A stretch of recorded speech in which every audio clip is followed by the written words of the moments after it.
of, finding all this gold. Well, imagine today if our largest denomination bill was a $10 bill. That's basically what they were dealing with. Well, I mean, to a certain extent, think about this. With our largest denomination bill being 100, it's kind of the same thing, proportionately. You know, there are no $500 bills. There are no thousands, anything bigger than that. And the reasons are, that's not really what we're talking about. But there's a reason why they keep it low, and that the affordability of $100 bill touches almost everybody in America. And so for them to come out with these new denominations of your 20, why not a 50, why not 100? It's like, why not $1 million bill?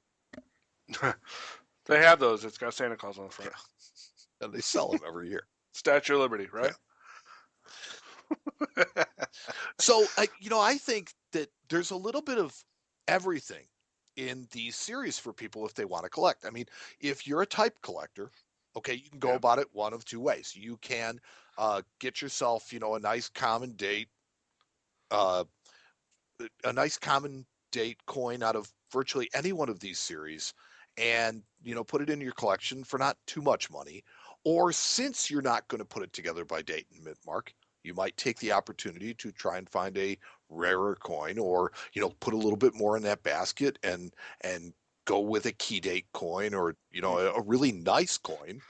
Or since there are several different types, instead of just collecting one example, you might collect one of each type.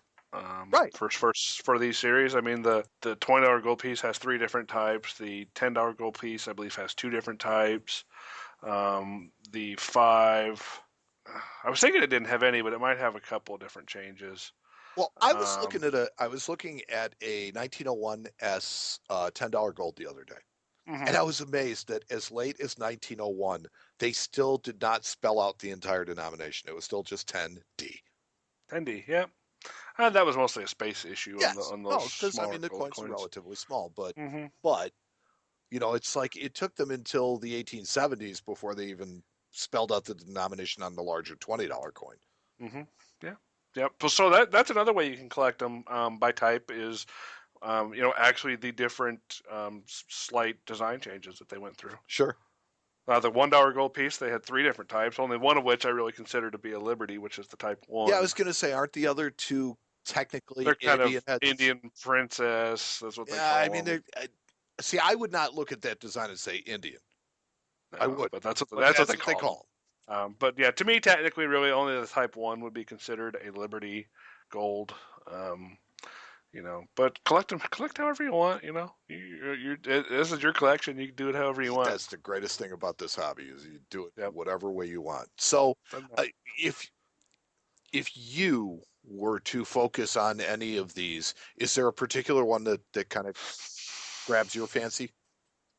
Um, I kind of like the 5s simply for just the fact that the one cool thing I know I liked about the 5s was throughout their entire series mintage they were always made in Philadelphia. So there was never a date where they didn't make any. Oh, well, here's another neat fun fact about fives is it is the only US coin denomination that has been struck at every single mint facility that we've had. Every single one. That's fine. I didn't even think about that, but yeah, that's right. Charlotte, Dahlonega, New Orleans, San Francisco. West Point, Oh well, that's for the commemoratives, yeah. but still a $5 gold. Yeah, but not a $5 Liberty. That's what we're talking about. But No, but I mean yeah, the denomination five itself, you're right. $5 gold has been struck. I mean it seems to be like the staple of US numismatics, that and the penny. Huh. Well, that's pretty cool. Yeah, I mean, I fun didn't even think fact. about that. But yeah, fun fact. Fun fact of the day. But anyways, very cool series, most prolific series. I mean, I was thinking about it. I sat down and really racked my brain too. Like, what else? What other designs were on a lot of coins? Like the seated design. You had the seated half dime, dime, quarter, half, and dollar. So there's 5 again. So it would really be tied with this particular series. But I think because of the longevity of this particular series, how it went a long way.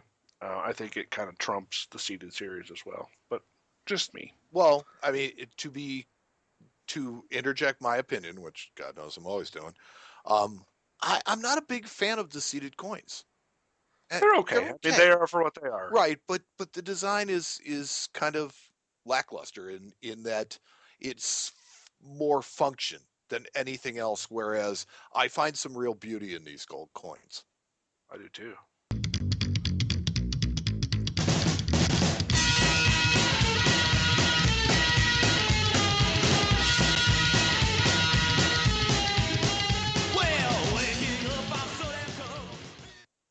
And now, the coolest thing to walk into Matt's store.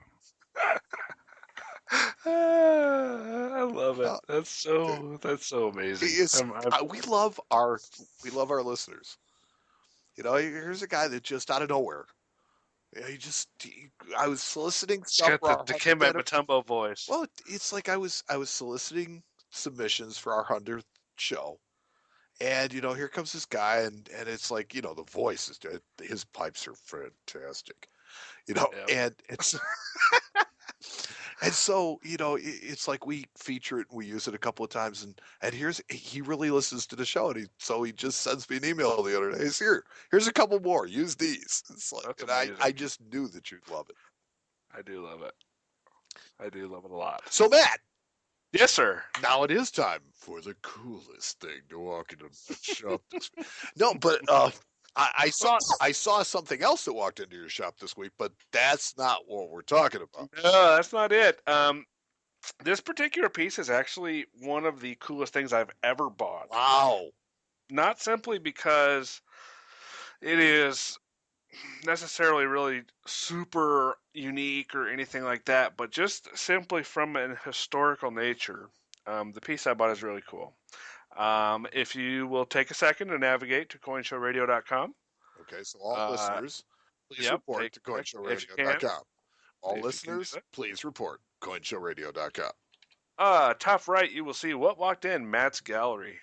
Go ahead and click that. It's going to puzzle you. If you can tell me what this is, I will be Okay, see, super. this is Matt's revenge on me for all I the will be games we've played. ultimately impressed if you happen to know what this is off the top of your head. Well, I mean, it's wouldn't be We've the got first time I've pictures. ultimately impressed you, but okay. This is a coin and a bezel. You see a bronze I medal. see a bronze medal with George III. Mm-hmm. This is. See, I have no idea size-wise what it is. It's about a little bit bigger than a silver dollar. A little bit bigger than a silver dollar. So this is not. It's English. It's British. Mm-hmm. It is copper. Mm-hmm. It's George III, which means that it dates back to the time of the American Revolution. That's correct. And yet it's in a bezel. Bezel doesn't really mean anything. It was put It there later. just was there, and you didn't have the heart to take it I out. wasn't going to take it off because it was old. Okay. Too big for a penny. Much too large for a penny. A groat. It's not a coin at all. It's a medal. Is this a Revolutionary War medal? It's a medal that has to do with something that could be tied very heavily to the Revolutionary War. Okay, so on the obverse of this medal, you see George III's bust, and then around the top it says George III Del Gracia, which is George III, the King. Yes. Um, Reigns by the grace of God. So on the back of the coin, there's a woman standing. Okay. She's clothed. Semper Onos Nomenc Tum. She has a Liberty cap in her hand, and she has a staff in her other hand. She is, let's see, this is a Medal of Valor? It is a medal that was made in London to commemorate a meeting between George III and the first ambassador of the United States of America, a man by the name of Benjamin. John Adams. Oh, damn, I was saying Benjamin Franklin, but he was France. Not Benjamin Franklin. Yes, yeah, he was John France. Adams was the first ambassador of America, and this was a medal made to commemorate their meeting, their first meeting after the Paris Peace Accord, which ended the American Revolution. Now, can I make a couple of observations?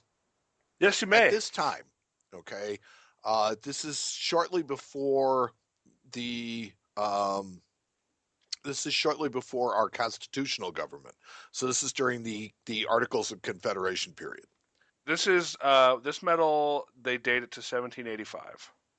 17. Yeah, so it is from the Articles of Confederation period. So I was thinking that had this been from a little bit later, where we had the cap on pole cent, that it would be kind of their way of thumbing their nose at us, with not only the cap and the pole being distributed to her both hands. Well, in this particular time period, the cap and pole also had a very American symbolism to it. And she's holding the cap in her hand almost as if she's holding it down.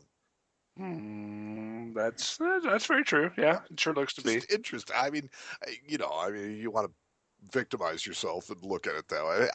But that's not really what this is about. No, this is about the cessation of hostilities. This is about commemorating the meeting of the representative of the United States of America and the then King of England, George III, who had just lost the United States of America. So this is his way of saying, okay, okay, you got me. Pretty much. So basically, at this particular time, yes, they were starting a relationship which obviously continues to this day, Britain being one of our closest allies.